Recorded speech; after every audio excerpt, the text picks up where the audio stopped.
विषयाला पण मी आता पाठक साहेबांना विचारणार आहे की आषाढी कार्तिकीला ते सगळे लाखो वारकरी निष्ठेने कोणी न बोलवता कोणी न सांगता जे पंढरीला धावत असतात आणि अतिशय निष्ठेने जातात, तिथे श्रद्धेने जातात, त्याच्या मागची जादू काय असेल, आपण काय सांगू? वारी हा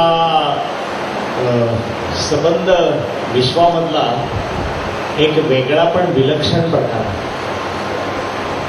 आणि अशोक शेवड्यांनी जो प्रश्न विचारला त्या प्रश्नाच्या मागचं सगळ्यात मोठं रहस्य असं आहे की जगण्याची खोली आपल्या राहत्या खोलीपेक्षा जर अधिक मिळाली तरच माणूस वारकरी होतो. वारकरी या शब्दाचा अर्थ प्रत्येक वाराला जो नवीन काही करी तो वारकरी. रोज 7-2ची लोकल पकडणारा नो वारकरी. 4थी सीट मिळाली तरी ज्याला आनंद वाटतो त्याला डोंबिवलीकर म्हणतात. खिडकीपाशी बसून मला हवा मिळाली तरी सुद्धा मला बरं वाटतं. पण माझ्या जगण्याला आणि आतल्या चैतन्याला जो आयाम देतो ते आयाम आभाळापेक्षा अधिक मोठं असतं आणि ते कोणत्याही दुःखावर मात करण्याची शक्ती त्या आयामात असते.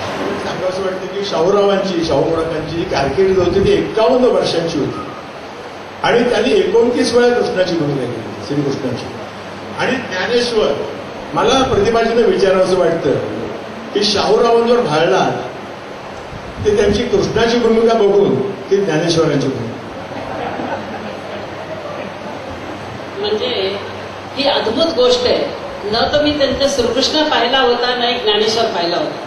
त्याचं कारण होता की मी ज्या काळामध्ये जगत होते ते एक जैन घराण्यामध्ये माझा जन्म झाला आणि मी कुठलेही पिक्चर पाहिलेला नव्हता. मी वयाच्या 19 वर्षी जैन साध्वी झाले, पट्टीवाली साधी. ते शाहू मोडक आले आणि मला कळलं की ते फार चांगले ज्योतिष आहेत आणि मला लहानपणापासून ज्योतिषशास्त्राची फार आवड होती. तर मी म्हटलं चला चोरी छुपके से जाके 2 मिनिट आपण हात दाखवूया. आणि आम्ही कसे करून पोचलो आणि मग ते म्हणाले, म्हटलं आम्ही पुरुषांना स्पर्श करू शकत नाही. तो बोले कोई बात नाही, मैं 3 फूट से दूर से आपका हात देख लूंगा. आणि 3 फूट दूर लांबवरून त्यांनी माझा हात बघून सांगितला, आप तो बहुत जल्दी आश्रम छोड़ देंगे. आणि माझ्या पायाची जमीन सरकली. पण त्यांनी सांगितल्यावर मला असं, पण माझ्यावर लग्न करणार एवढी सांगण्याची हिंमत त्यांनी नव्हती केली कारण पट्टी बांधलेली होती. पण ते म्हणाले तुम यहाँ से बाहर निकल जाओगी. तो मी कुठल्याही रूपावर भाळले नाही.